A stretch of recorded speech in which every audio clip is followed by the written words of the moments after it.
तू आता गावाला जाऊन आलास ना, हम्म. मग कशी होती फेरी? सही होती. हम्म. हे जवळजवळ 8 वर्षांनी गेलो गावी हा. आणि वाटलं वा, म्हणजे खूपशा गोष्टी बदलल्या. हम्म. रत्नागिरी आहे गाव. तर गेलो, बोला रे वेगळंच काहीतरी वाटतंय. हम्म. हम्म. कारण खूप नवीन नवीन बिल्डिंग बनल्यात. ते डेपो बघितला, बोललो रे चुकीच्या ठिकाणी आलो की काय. आणि एकदम स्वच्छ होता रे. मुख्य रत्नागिरी शहर. हा, तो डेपो एकदम स्वच्छ होता. मी हा, बोललो हा. रे काय थुकले विकले नाहीत कुठे, कोण गुटखे बिटके खाऊन. वा. हल्ली काहीतरी त्यांचं चालू आहे मला वाटतं.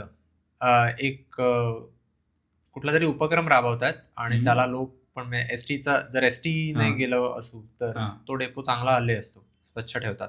रत्नागिरीने ओव्हरऑल पूर्ण महाराष्ट्रात, गव्हर्नमेंट काय करते का त्याच्यासाठी? पूर्ण महाराष्ट्रात काहीतरी एक उपक्रम चालू आहे. अच्छा.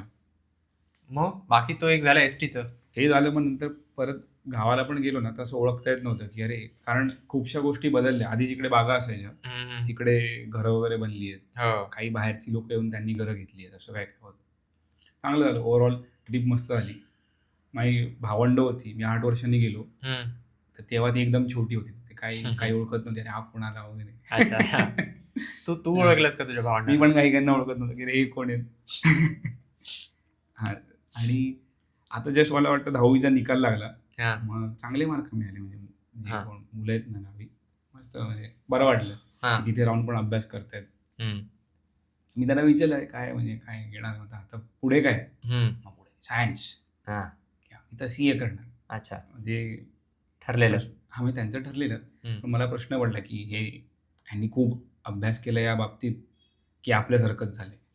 आपण कसं अरे करूया हे करूया का, आता माझा मित्र करतोय म्हणून सगळ्यांनी हातवर केला, मी हातवर केला. म्हणून CA करतोय, मी पण CA करतोय. मग तोच प्रश्न म्हटला की यार हे खरोखर एवढा त्यामागे म्हणजे संशोधन करतायत का, की आई बाबांनी सांगितलंय म्हणून. मी म्हणालो काकीला वगैरे की यार जर तुमच्या ओळखीत कोणी CA वगैरे असतील तर त्यांची म्हणजे भेट घडवून द्या की खरोखर काम काय असतं, कामाचा अंदाज यायला हवा. नुसता अंदाज नाही, कामाचं स्वरूप काय आहे. कारण मी जर, कारण काय होणार, समज तू 11वी कॉमर्स करशील, तुला CA बनायचंय म्हणून, मग परत तू त्यासाठी ते आर्टिकलशिप वगैरे करायला घेणार आणि मग तेव्हा तुला एक थोडासा अंदाज येईल की अरे हे काम असं आहे. मग आपण जे म्हणतो ना संक कॉस्ट फॅलेसी, की मी 3 वर्ष याच्यामध्ये ऑलरेडी दिली, मग यार आता हे कम्प्लीट करतो. मग तू कम्प्लीट केल्यावर परत बोलणार की 6 वर्ष झालोय, 7 वर्ष झालं, एवढं मेहनत करून मी कम्प्लीट केलं, CA झालो, मग आता मी परत हेच करतो, सोडणार नाही मी. हा. मग ते असं गरजेचं नाही की ते तुझं आवडतं काम आहे, पण तू ते करत राहतोस कारण तू ते काय म्हणतात त्याला वेळ दिला असतो, वेळ आणि मेहनत. मला वाटतं डेव्हिड एप्स्टीनचं रेंज नावाचं पुस्तक आहे, ते सगळ्यांना वाचायला द्यायला हवं. त्याच्यात काय लिहिलं त्याने? त्यात हे आहे की बहुतेक लोक अमुक एका क्षेत्रात काम करतात आणि त्यानंतर ते जेव्हा पूर्ण क्षेत्र बदलतात आणि दुसरीकडे जातात, तेव्हा त्यांना भीती वाटते की अरेच्या आपण आपल्याला यातलं काहीच माहित नाही, आपण वेगळ्याच क्षेत्रात होतो, तर आपलं कसं होणार वगैरे. पण वेगळा पर्स्पेक्टिव्ह असतो. तुम्ही वेगळी दृष्टी आणता त्या कामामध्ये आणि त्यामुळे तुम्हाला खरी जास्त किंमत असते. जो वर्षानुवर्ष त्यातला स्पेशलिस्ट असतो तो साचेबद्ध पद्धतीने विचार करतो. त्यामुळे नवीन एखादं आव्हान आलं तर त्याला वेगळा विचार करता येत नाही, तो ती चूक जास्त आत्मविश्वासाने करत राहतो. त्यामुळे तो डबल व्हॅमी म्हणतो तो की हे दोन्ही वाईट आहे, की तुझा आत्मविश्वास नको तेवढा जास्त आहे चुकीच्या बाबतीत. बरोबर. कारण तू मी 8 वर्ष मग तुला कोणी आव्हान द्यायला आलं, तुला म्हणालं अरे तुझं चुकतं म्हणून मला काय शिकवतोस, असं होईल ना तुझं. त्यामुळे तू जर बाहेरून येत असलास तर खरं तर तुला मूल्य जास्त आहे, त्यामुळे घाबरायची गरज नाही. मला वाटतं उदय निरगुडकर ते 5-5 वर्षांनी त्यांचं क्षेत्र बदलत असतात. उदय निरगुडकर? अच्छा. आणि त्यांनी खूप साऱ्या फील्डमध्ये काम केले बघ. बोल तू, मला नाही माहिती, मी शोधतो तोवर. तर तेच यार, की मग तो एक प्रश्न पडतो की आपल्याला माहिती नसतं की आपल्याला काय हवंय. तुझ्या माझ्या वयात आपण पण तसं ठरवलंय ना की काहीतरी करूया. माझं डोक्यात होतं की जर बिझनेस करायचा म्हणून मी कॉमर्स करतो. पण बाकी मला कॉमर्स बद्दल काहीच आयडिया नव्हती की अकाउंट्स काय असतं, कारण 10वी पर्यंत ते शिकवलं गेलं नव्हतं. आणि आता पण सायन्समध्ये काय होतं की लोक तरी आता युट्यूबमुळे खूप काय काय गोष्टी कळू शकतात. मला वाटतं उदय निरगुडकर नाही बदलतात ते बघ, त्यांच्या एक्सपिरियन्स वेगवेगळ्या फील्डमध्ये. हो, तो आहे. त्यांना मीडिया, IT, फायनान्स आणि इकॉनॉमिक्स वेगवेगळ्या क्षेत्रांचा अनुभव. पण ते असं दर 5 वर्षांनी म्हणजे बदलत बदललं ना, राहतं. दर 5 वर्षांनी नाही, पण बदललंय ना त्यांनी. बदललंय. हो. हा, म्हणजे काही लोक काय करतात, समज 30 वर्ष ते एकाच क्षेत्रामध्ये असतात आणि म्हणजे त्यांना वाटलं की बस झालं यार, आता मी चेंज करतो. आणखीन एक कोणीतरी होते, ते मला वाटतं वेगवेगळे उद्योग करतात. ओके. पण उद्योग करणं म्हणजे थोडा उद्योग करायचा, तो सेट करायचा, तो त्याचं घडी बसवायची, विकून टाकायचा, नवा उद्योग सुरू करायचा, असं करत करत असे पण एक मला वाटतं उदय निरगुडकरांनीच कदाचित त्यांची मुलाखत घेतली होती, पण पाहावी लागेल. अच्छा, शोधून पाहावं लागेल नीट कोण आहेत ते. ओके, मला आता नाव नाही आठवत. आपली चर्चा कशावरती चाललेली? शोध एकूणच आपल्याला काय हवंय, आपल्याला कशात आपलं सुख कशात आहे ते आपल्याला शोधायला माहित नसतं आपल्याला काय हवंय. कारण खूपदा आपण असा बसून विचार करत नाही की अरे मला ही गोष्ट हवी. आता जसं मी म्हणालो की माझी भावंडेत किंवा आता जी 10वी झालेली मुलं असतील, त्याच्यापैकी किती मुलं यामुळे करिअर घेत आहेत, म्हणजे क्षेत्र निवडत आहेत की मला हे करायचंय, म्हणजे जास्त महत्व ह्याला देत नाहीत की मला मार्क मिळालेत म्हणून मी ते करू शकतोय. ती दृष्टी पण मला वाटतं कोणीतरी द्यायला हवी. म्हणजे आता एक वेळ आई वडील असं म्हणतील की बाबा तू हेच केलं पाहिजेस, आम्हाला माहिती आहे तुझ्यासाठी चांगलं काय, तर ते एक टोक झालं, ते पण वाईट आहे. आणि दुसरं हे आहे की तू तुला हवं ते कर, आमचं काही म्हणणं नाही, चांगली गोष्ट आहे. पण मला काय हवं ते मला माहितीच नसताना मी मला हवं ते कसं करू? तर तेव्हा थोडंसं बाबा हे बघ, हे पर्याय असतात, थोडा बस विचार कर तुझ्यासाठी चांगलं काय आहे, एवढं लक्षात घे की तू जे काय निवडशील ते तुला आयुष्यभर करायचंय. आयुष्यभर याचा अर्थ काय होतो? आतापर्यंत तू 15 वर्ष जगलायस, याच्या 4 पट 5 पट 6 पट तुला करायचंय काम. काय 6 पट जास्त, 15 5 75 जरा जास्त. ठीक आहे ना, पण म्हणजे जपानमध्ये असेल तर करेल, असेल. ते तुला करायचंय, बरीच वर्ष तुला काम करायचंय, तुला अजून चल पुढची 40-50 वर्ष काम करायचंय. तर नीट विचार करून कर. हा अंदाज पण मला वाटतं ते सांगून सुद्धा सगळ्यांना समजेल असं नाही. थोडीफार मदत त्यामुळे नक्कीच होईल. एक गायडन्स कसं बघ, US मध्ये काय होतं की तिथे पार्ट टाइम जॉब खूप असतात, त्यामुळे त्यांना एक अंदाज येतो की या कामामध्ये नेमकं आहे तरी काय. मग तो आपल्या इथे तेवढ्या प्रमाणात नाही आहेत पार्ट टाइम जॉब, किंवा असले किती मुलांना देणार. असं नाही की पार्ट टाइम जॉब नाही आहेत किंवा करणारे मुलं नाही आहेत. तो शेवटी मला वाटतं प्रमाण कमी आहे ना, कुटुंब व्यवस्थेवर आहे. कारण आपल्या इथे मुलांना नोकरीला पण मुलांना स्वतःला पण वाटत नाही. मला हे सुद्धा वाटतं की कदाचित अमेरिकेत अशीही कुटुंब असतील जे स्वतः सुस्थितीत आहेत, तर मग त्यांची मुलं पार्ट टाइम नोकऱ्या वगैरे करत नाहीत. असू शकतं, कारण आपल्याकडे पैसा आहे, तर ती मुलं एका वयापर्यंत मजा करत राहतात, शिक्षण घेता पूर्ण वेळ शिक्षणच घेतात, आणि मग नंतर मग ती त्यांच्याकडे ते प्रमाण अत्यल्प असेल आणि ते तिकडे प्रिव्हिलेज्ड किंवा बरोबर असे मानले जातात. ते इथेही अर्थातच आहोत आपण प्रिव्हिलेज, कारण मी पाहिलेत कॉलेजमध्ये, तूही पाहिले असशील की जे शिक्षण घेता खरोखर दुसरं एखादी नोकरी करत होते, पण ती म्हणजे सीएचे आर्टिकलशिप वेगळा गरज होती म्हणून ते करतो. गरज, तो फरक पडतो की आपल्या आई बाबांबरोबर राहतो, आपल्याला करायला लागत नाही, गरज नाही, त्यामुळे मग आपण त्यामुळे एक ड्रॉबॅक असा होतो त्याचा की आपल्याला कळत नाही की त्या क्षेत्रामध्ये नेमकं आहे तरी काय, त्या फील्डमध्ये काम काय असणार. मग आपण जेव्हा 15वी होतो,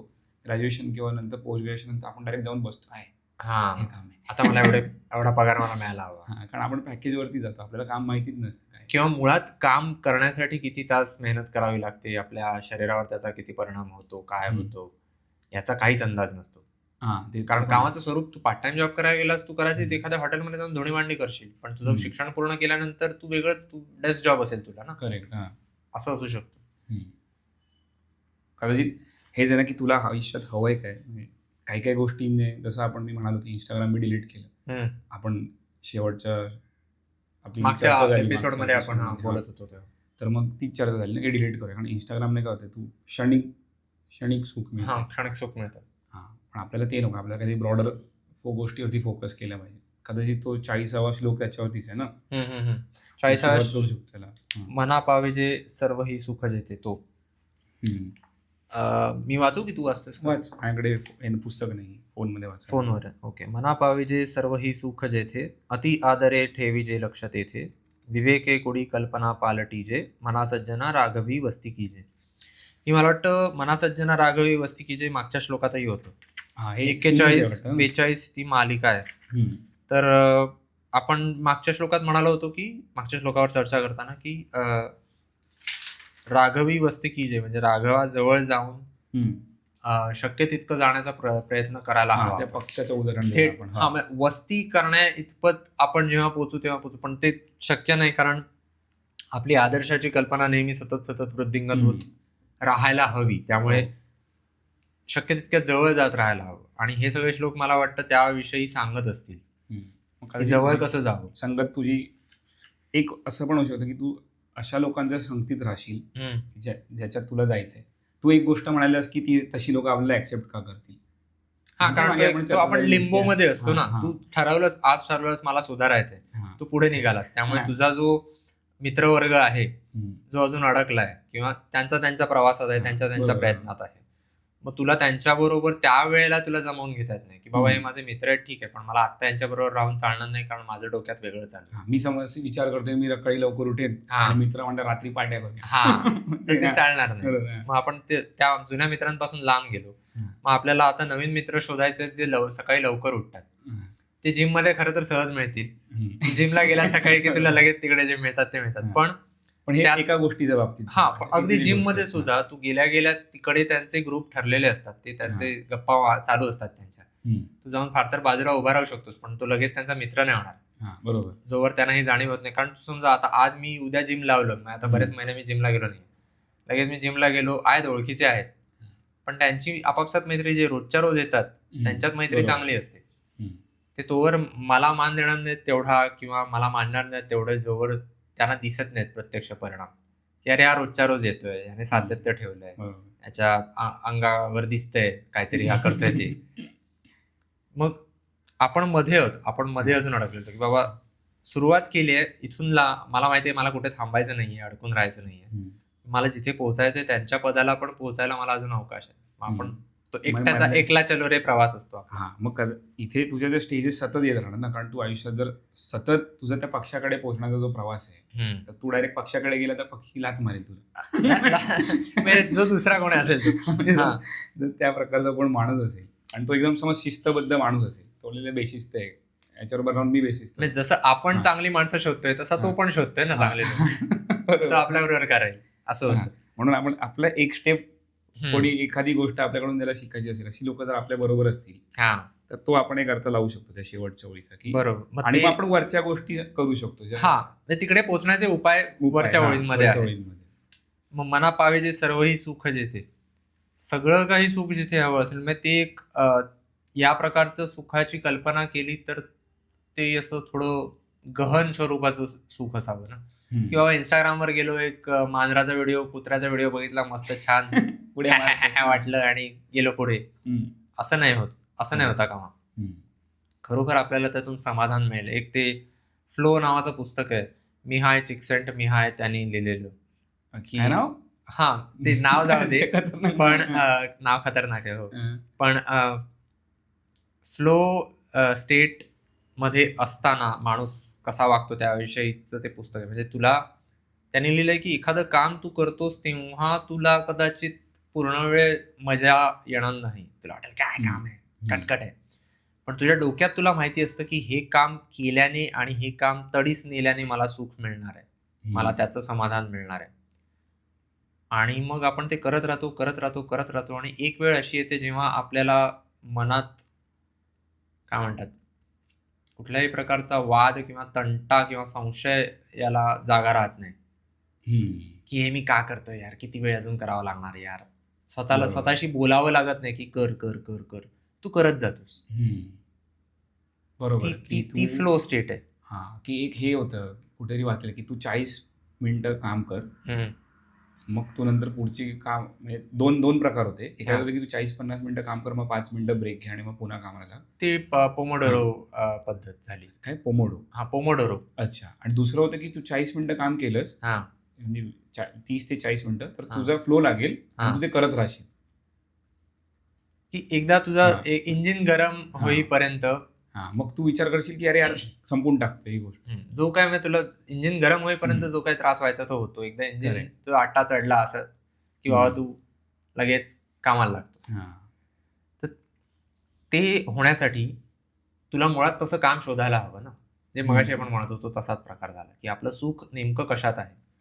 आता ती 3 त्रिकुट एक बिअर बायसेप बरोबर झालेल्या पॉडकास्टमध्ये त्या बाईने सांगितलं, की बाबा ती एक ब्रिटिश सायकॉलॉजिस्ट होती. ती म्हणाली, की कदाचित मी आधी सांगितलंय, काम, अर्थपूर्ण काम शोधा, चांगला जोडीदार शोधा आणि एक छंद तुम्हाला असायला हवा. ओके. या 3 गोष्टी साध्य झाल्या तर तुम्ही सुखात राहू शकता, समाधानाने आयुष्य जगू शकता.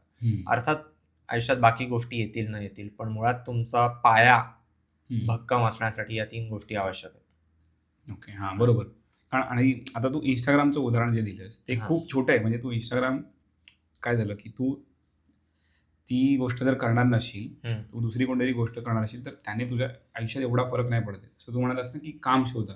अर्थपूर्ण काम, अर्थपूर्ण काम, करिअर व्यवस्थित सेट पाहिजे. तर ते खूप महत्वाचं का वाटतं? कारण जर तू ते भलतंच काहीतरी करत असेल, जसं आता बोलतो बघ आपण, की वीकेंडसाठी जगूया, किंवा लोकांचं तेच असतं ना, की ह्या वीकेंडला इथे पार्टी करतो, तिथे दारू पितो, हे करेन. पण मग तुम्हाला तुमचं कामच आवडत नसेल, तर मग तेच झालं ना, की तुझं अल्पसुख झालं. ते पण म्हणजे इंस्टाग्राम बाबतीत आहे, ते पण त्याच्याच बाबतीत आहे. उतार आहे. तू आठवडाभर विष पितोयस आणि मग शेवटी तू त्यावर उतारा घेतोयस आणि जरा बरं वाटलं, असं करण्यासारखं झालं. राईट. किंवा मग तू पुढे जाऊन तू फिरायला जातोय एक महिना, 15 दिवस वगैरे, वर्षातले काहीतरी. मला यातली दुसरी ओळ जास्त भावते, अति आदरे ठेवीचे लक्ष तेथे. म्हणजे आता ह्या ज्या गोष्टी आहेत, इंस्टाग्राम म्हण किंवा काय लोकांना व्यसनं असतात म्हण, किंवा कुठेतरी जातात, दर आठवड्याला इकडे जा तिकडे जा. आता त्याच्यात काही वाईट याच्यातला भाग नाही, पण आपल्या डोक्यात, प्रत्येकाच्या डोक्यात कल्पना असतात, की एक स्वप्न असतं, मला इथे पोहोचायचंय, आणि आपण स्वतःकडनं अपेक्षा ठेवतो, की मला जो काय फावला वेळ मिळेल तो मी त्या माझ्या मोठ्या स्वप्नासाठी लावला पाहिजे, दिला पाहिजे. मग जेव्हा आपण सगळ्या मजा करतो छोट्या मोठ्या, त्याबद्दल आपल्याला अपराधी वाटत राहतं. किंवा बरोबर बोललास. किंवा असं होतं, की कधी कधी आपण एखादी गोष्ट करतो आणि मग आपल्याला जाणीव असते, की ही गोष्ट केल्याने ना मला नंतर वाटणार की कंटाळा आहे, किंवा मी काय चुकीचं केले. म्हणजे आपल्याला माहिती असतं. आता असं थंड पाणी पितो आपण गरमीमध्ये, किंवा पंख्याखाली जमिनीवर आडवे होतो, उघडे शर्ट बिर्ट काढला आणि उघडा झालो, अरे पण अंग धरेल. आपलं लहानपणापासून आई ओरडत असते, ते आपल्या डोक्यात वाजत राहतं, अंग धरेल माझं, मला उठायला हवं, अंग धरेल, पण बरं वाटतंय, जरा थोडा वेळ 2 मिनिटं पडतो. म्हणजे तुला माहितीये की ही गोष्ट माझ्यासाठी अपायकारक आहे, पण मला थोडंसं काहीतरी मजा येते म्हणून मी ते करतोय. पण मग त्याच्याविषयी आपल्याला आदर नाही वाटत, पण आदर नाही वाटत त्या गोष्टी, अपराधीपणाची भावना. किंवा आता एखादी सिरीज बघतोय आपण, बिंज वॉच करतोय, आणि करून झाल्यावर वाटतं यार वेळ वाया घालवला, किंवा अर्धी बघितली असेल तरी पण आपण ती यासाठी बघतो की आपण ती अर्धी बघितली तर पूर्ण करूया. अगदी ती बघत असताना पण आपल्या डोक्यात असतं ना, की अरे आपण ते दाबून ठेवलेलं असतं, पण असतं की आपण खरं तरी करायला नको. मी सांगितलं तुला, मी ते डेअरडेव्हिलची सिरीज चालू आहे, डायरेक्ट शेवटचा एपिसोड लावला आणि मी वैतागलो यार, काय चाललंय. 3 एपिसोड झाले त्याचे, स्लो चालू आहे. तो त्याच्या हातात, त्यामध्ये तो विलन जो दाखवलाय, किंगपिन, तो सगळ्यांना ठार मारतो ह्याच्या आजूबाजूच्या. पण तू या विचाराने केलंस का, की हे चुकीचं चाललंय माझं म्हणून मी करतो? कारण मला वाटलं यार वेळ खूप वाया जातो यार. आणि असं होतं की जर आणि ते लोक पण चॅप्टर आहेत, ते हल्ली ना सगळे एपिसोड रिलीज करत नाही. म्हणजे नेटफ्लिक्सवरती 10च्या 10 एपिसोड एकसाथ येतात, इथे ते 2-2 असे रिलीज करतात. अच्छा. कारण मग लोक, त्यांना कधीच कळलं असेल की लोक हे करतात, अडकावून ठेवायला हवं. तर तो जो मुद्दा आहे ना, बरोबर आहे, की जर एखादी गोष्ट आपण करतोय आणि आपल्याला ती आवडत नाही, म्हणजे आपल्याला मनात वाटतंय की ही बरोबर नाही, म्हणजे त्या गोष्टीबद्दल आपल्याला एकंदरीत आदर नाहीये. सो आपलं जर व्यवस्थित सुख शोधायचं असेल तर असं पाहिजे की त्या कामातून, म्हणजे त्या कृतीतून मला अपराधी वाटू न देणारा आनंद मिळायला हवा, पूर्ण शुद्ध आनंद मिळाला. जसं जिमला गेला सकाळी उठून, तू व्यायाम केला, तुला कधी वाटत नाही की यार काय केलं, हे काय केलं, असं नाही वाटत. व्यायाम केला आहे, माझ्या शरीरासाठी चांगलं आहे, तर त्याची ती भावना मनात असते, वा मी रोज उठतोय, वा मी रोज उठून धावायला गेलास, योगासनं केली, असले काही प्रकार केलेस तू, तर तुला तिकडे वाटत नाहीये. मग तो आता आपण मगाशी करिअर बद्दल बोलत होतो, हे आपलं व्यायामाविषयी झालं, म्हणजे स्वतःला सुदृढ ठेवण्याच्या दृष्टीने सुद्धा हे महत्वाचं आहे. पण हे सगळ्या एकंदर सुखाचा विचार केला तर याचा अर्थ आपल्याला आपलं आयुष्य अशा रीतीने रचायला हवं की आपल्याला एका अर्थी यादी काढायला हवी की अपराधीपणाची भावना देणारी सुख कोणती आहेत. हा बरोबर. हे गोड खाणं, अति गोड काहीतरी जंक फूड वगैरे खाणं, चरत बसतो आपण खायचं खायचं खायचं. ते हल्ली माझं थोडं वाढलंय. हा माझं वाढलंय, चरणं वाढलं. मला लिस्ट यादी तयार करायला हवी की हे सगळं नाही खायचं आणि चांगलंच खायचं, किंवा बाहेरून मागवणं वगैरे सतत, किंवा जागरण करणं सुद्धा अगदी. जर म्हणजे ज्या ज्या गोष्टी वाईट आहेत, ज्या करून थोड्या वेळ छान वाटतं, पण तुला माहिती की या गोष्टी बरोबर नाही. हा, त्याच्याकडे एक त्यांच्याविषयी आपल्याला आदर नाहीये, कारण आपण ज्या अर्थी वैताग व्यक्त करतो की मी हे सगळं का करतो, हे बंद करायला हवं, मग खरोखर आदर, मग थोड्याशाच गोष्टी उरतात ज्यांच्याविषयी आपल्याला आदरभाव आहे. मग म्हणून मग आपल्याला तुला फोकस तिथे करायचं. हा, पण ती वेगळी दृष्टी मिळू शकते जी आपण वापरून पाहायला हवी. एका अर्थी ही ट्रिक आहे ना. म्हणजे आता असं नाहीये की हे यांनी नव्याने या श्लोकात सांगितलंय, वेगळ्या शब्दात आतापर्यंतच्या श्लोकांमध्ये मांडलेलंच आहे की काय करा, कसं करा वगैरे वगैरे. पण आदरभावाने तुम्हाला जे सुख शोधायचे त्याकडे पाहायला हवं. म्हणजे आपण बोलवतो बघ की एखादी आपण बोलतोय तर ते सावधानपणे बोलायला हवं, याची प्रॅक्टिस करायला हवी, सावधपणे बोलायला हवं, फालतू काहीतरी बडबडायला नको. तर तीच गोष्ट ह्याला पण लागू होते. आता बाबा आपण रागावरती कंट्रोल करायचा प्रयत्न करतो, म्हणजे की मी विचार करेन की खरोखर गरज आहे का. तर तेच या बाबतीत पण आहे की प्रत्येक कृती करताना जर मला वाटतंय की यार हे खरोखर तेवढं गरजेचं आहे का. आता हे खाण्यापिण्याच्या खूप छोट्या छोट्या गोष्टी आहेत, पण ह्या पाहिलं होतात, नंतर प्रॉब्लेम होतो आणि कंपाऊंड इफेक्ट मध्ये करेक्ट. आणि दुसरं, आपण आता कोणती गोष्ट विकत वगैरे घेत असतो, गाडी विडी झाली तर आपल्याला कोणतीही नवीन गोष्ट आपण विकत घेतो, फोन घेतो, गाडी घेतो, 4 दिवस मस्त वाटतं, नव्याची नवलाई, आणि नंतर मग होतं की EMI वर जर तू घेतलं असेल तर यार डोक्याला ताप. आणि मग जर वसूल होत नसेल, तेवढं वापरही होत नसेल, तर ते जास्त वाटेल. मला फोन विषयी काही वाटणं आता बंदच झालंय. मला उलट जर मी एकतर जर फोन घ्यायचा नसेल, नाही म्हणजे घ्यायचा असेल, घ्यावा लागणार असेल, तर तू नाईलाजाच तो घ्यावा लागतो. कारण मला माझा हा फोन आवडतोय, छान आहे, अरे तो नीट चालला पाहिजे, असं कसं झाला, हा एवढा स्लो कसा झाला, नाही आता नाही बाबा, ठीक, अजून मला अजून वर्षभर चालवायचं आहे, पैसे वसूल झाले पाहिजेत, असं वाटतं. आणि जर त्यात नवीन फोन घेतला, अरे यार हा चांगला असेल की नाही माहित नाही तितका, काहीतरी सॉफ्टवेअर अपडेट आलं असेल, फडतूस UI बदलला असेल, त्याची भीती वाटते. किंवा जो घेतला नवीन फोन, तर त्याचं अजिबात मला कौतुक वाटत नाही, कारण तोच असतो फोन. मी सॅमसंगचा आधीचा सॅमसंग, नवा सॅमसंग, की नाही बाबा, मी अक्षरशः, मला बायको म्हणते, कौस्तुभ तू भाजी घेतल्यासारखा फोन विकत घेतोस. 5 वर्षात एकदा, पण भाजी घेतल्यासारखं, कारण अक्षरशः माझं 10 मिनिटात काम होतं. मी नेटवर बघतो मॉडेल कोणतं चांगलं आहे, रिव्ह्यू कुठले आहेत, झालं, दुकानात गेलो. ऑनलाईन मी शक्यतो मागवतो, मी दुकानात जातो, हा फोन दे, तो देतो, तो एक काहीतरी देतो, मला म्हणतो 128 आहे, 256 आहे, 128, ठीक आहे, हा दे, हे लाव, स्क्रॅच कार्ड लाव, कव्हर दे, टाटा. तेवढं काम नाहीये ना, किंवा काही गेम बिम खेळत नाही, उपयोगच नाहीये तुला फोनचा. आपण या वयातही नाही होत की आपण फोनवर गेम खेळावे, नाही का. असं काय नाही, कोणत्याही गोष्टीला वय नसतं. पण म्हणजे तेच आहे, आता जे मगाशी डिस्कस करत होतं की ते अल्पसुख आहे की ते ब्रॉडर सुख आहे. एक त्यात असं सुद्धा आहे की यामध्ये आपली शक्ती किती चांगली आणि किती वाईट, म्हणजे किती चांगली आहे किंवा किती अपुरी पडते, याचा विचार व्हायला हवा. हे चांगली आहे म्हणजे आपण किती सशक्तपणे आपल्या खऱ्या सुखाचा शोध घेतो, त्यानुसार गोष्टी बदलतात. म्हणजे एक म्हणतात power, absolute power corrupts absolutely. मला ते अजिबात पटत नाही. त्याचं कारण हे आहे की पॉवर आणि लस्ट फॉर पॉवर यात फरक आहे. पॉवर म्हणजे शक्ती, लस्ट फॉर पॉवर करप्ट करते. लस्ट फॉर पॉवर म्हणजे जे तुझ्याकडे नाहीये ते तुला हवंय, याचा अर्थ तू अशक्तच आहेस ना, म्हणून तुला हवंय. ॲब्सोल्यूट पॉवर याच्याकडे तो काही करप्ट त्याला तो करप्ट का होईल, त्याला काही मोहच राहणार नाही, तो म्हणेल बाबा माझ्याकडे सगळं आहे. ॲब्सोल्यूट पॉवर तो मॉन्क असू शकतो, जो तिथे स्वतःच खुश आहे. म्हणजे तू त्याच्याशी पंगा घ्यायला गेलास तर तुला एक ठोसा लगावू शकेल, आणि ते त्याला माहिती आहे जास्त. त्यामुळे तू जरी त्याच्याशी पंगा घ्यायला गेलास तर तुला हसून सोडून देईल, जा, तुला माहित नाही तू कोणाशी पंगा घेतेस, असं असेल ना. असू शकतं. ज्याच्याकडे खरी सगळी शक्ती आहे तो इंगा दाखवण्याच्या फंदातच पडणार नाही, कारण त्याला त्याची गरजच नाही. इंगा दाखवायची हौस कोणाला असेल, ज्याला स्वतःला हे सिद्ध करून द्यायचंय की अरे मी याच्यापेक्षा मोठा आहे की नाही. बरोबर. आणि माझ्यासाठी हे गरजेचं आहे की त्याने समजून घ्यायला हवं, त्याला एका प्रकारे व्हॅलिडेशन हवंय, जगाला समजायला हवं, त्यांनी की मी मानायला शक्तिशाली हवं. आहे. मग ते बरोबर, त्याला व्हॅलिडेशन हवं, त्याला व्हॅलिडेशन हवंय.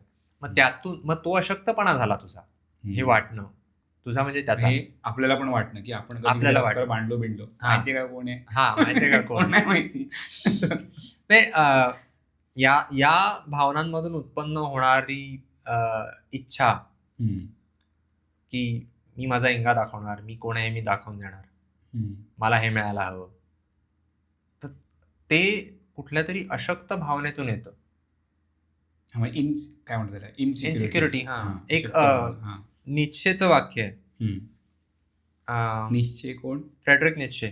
तो असा जरा कोकेन बिकेन घेणारा वाटतं फिलॉसॉफर होता अशा काळात, जेव्हा कोकेनवर बंदी नव्हती. त्याचं अँटी ख्राइस्ट म्हणून एक त्याने पुस्तक लिहिलंय. त्यामध्ये त्याने लिहिलं होतं की what is good, all that heightens the feeling of power, the will to power itself in man. हे तू बोललेला वाटतं आपण, एकदा आधी मी म्हटलं होतं. आणि what is bad, all that proceeds from weakness. तू बोललेला की शक्तीवरती आपण तेव्हा चर्चा केली, तेव्हा आपण विनोदाविषयी म्हटलं होतं की शक्तीचा विनोद करू शकतो. शक्तीची खिल्ली नाही ओढत आहेत, शक्तीवर आपल्याला विनोद करता येत नाही.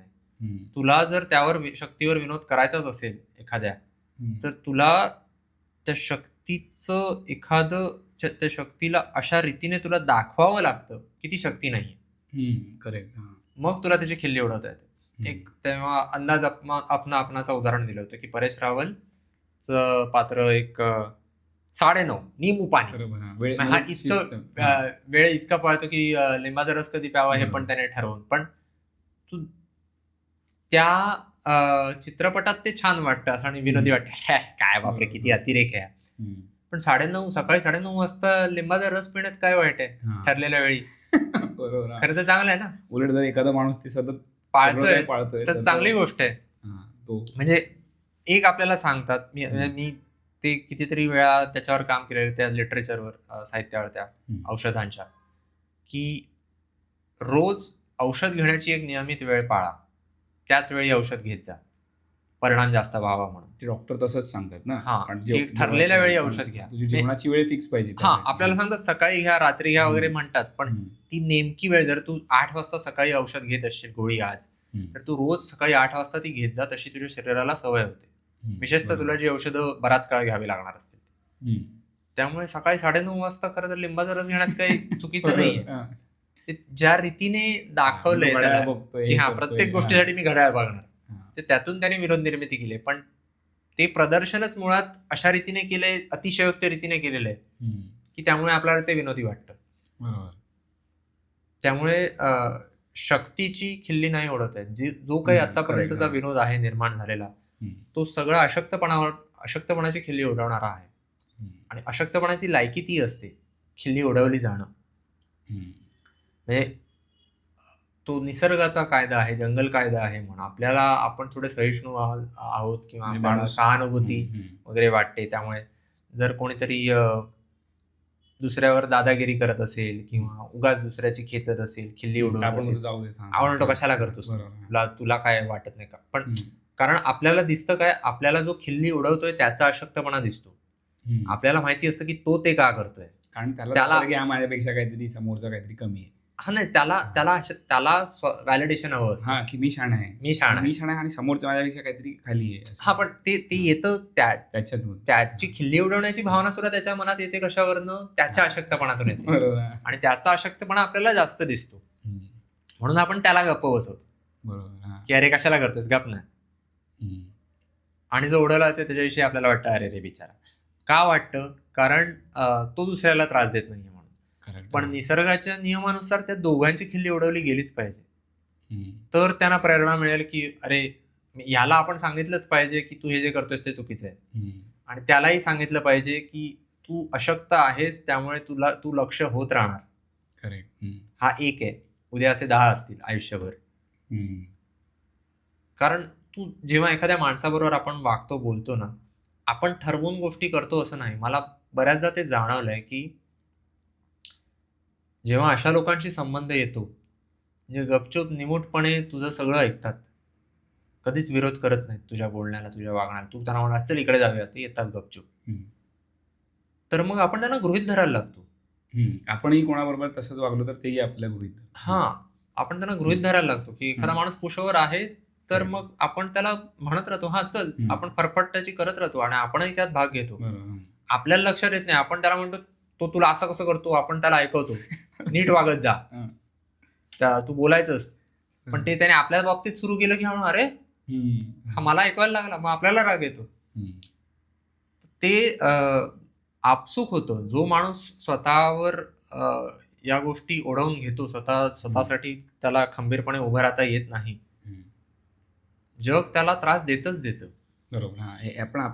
आपण डायव्हर्ट होतोय की नाही, डायव्हर्ट अशा रीतीने, म्हणजे मला म्हणायचं की जर आपल्याला स्वतःचं सुख शोधायचं असेल तर ते शक्तीच्या माध्यमातून शोधायला हवं.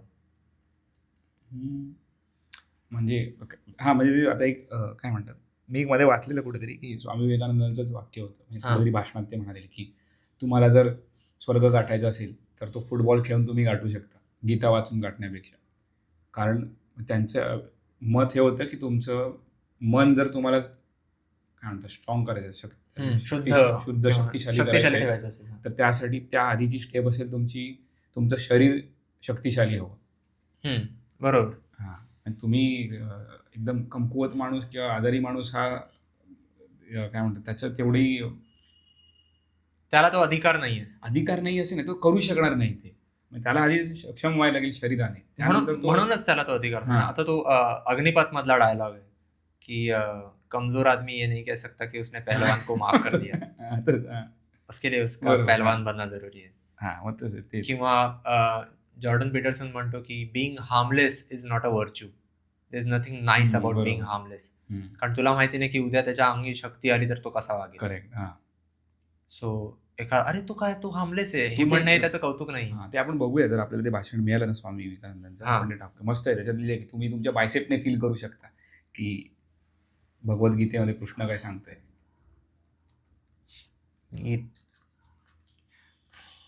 बघतो आम्ही म्हणाले गीता वाचण्यापेक्षा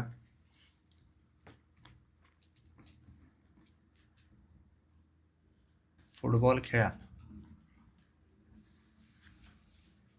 होय, स्वामी विवेकानंद यांनी तरुणांना गीता वाचण्यापेक्षा फुटबॉल खेळण्याचा सल्ला दिला होता, पण याचा अर्थ गीता वाचू नका असं कमकुवत शरीरावर गीतेचा ज्ञानयोग पेलणार नाही, म्हणून आधी शारीरिक दृष्ट्या बलवान व्हा, हा त्यांचा मुख्य उद्देश होता. आणि रामदास स्वामी पण तेच सांगतात ना, व्यायाम करा. चल, आता तू इंस्टाग्राम डिलीट केलेस तर मला वाटतं मी व्यायामावर जास्त भर द्यायला हवा. माझा एवढा काय वेळ जात नव्हता इंस्टाग्रामवरती. अच्छा.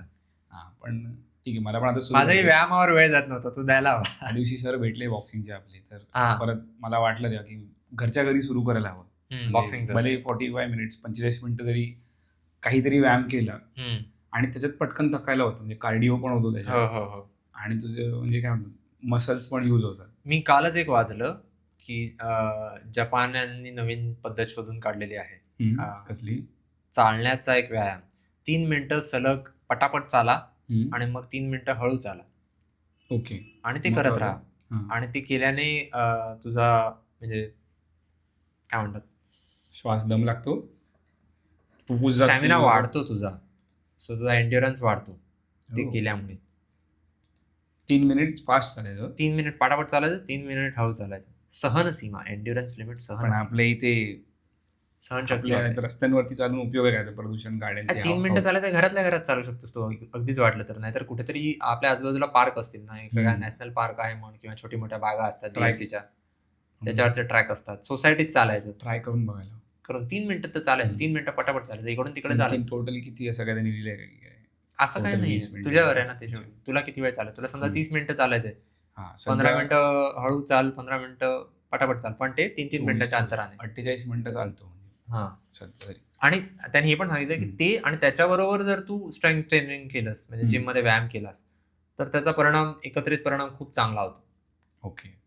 असं नाही की फक्त तेवढंच करा, पण त्याने खूप मदत होते. अच्छा. तर एक काल वाचलं मी. आपण आता सही आहे, हे आता डिस्कशन जे झालं ते पहिल्या 2 ओळींवर झालं. तिसरी मला वाटतं आपण विवेके कुडी कल्पना पालटीचे. कुडी कल्पना मला वाटतं आपण सुरुवातीला, म्हणजे भले आपण त्याचा विशेष उल्लेख करून त्यावर चर्चा केली नाही, तरी ती बोलण्याच्या ओघात झाली ना.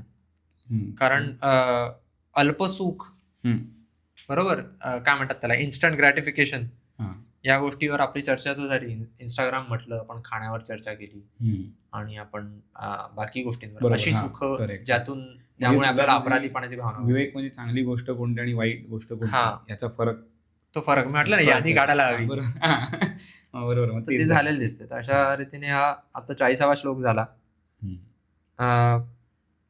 मग ह्या श्लोकातून आपण काय घेतलं? मग आता कोणतीही गोष्ट करत असू, कोणती, म्हणजे जर आपल्याला माहितीच असतं की अरे चिप्स खाणं वाईट आहे, कालच मी घेतली चिप्स, ती वर्गवारी कशी करायची, तर ती वर्गवारी आपल्याला एक काहीतरी करायचं. जसं आपण आधी आपण खूप गोष्टी करत होतो ज्या थांबवल्यात, जे टू डू लिस्ट करत होतो.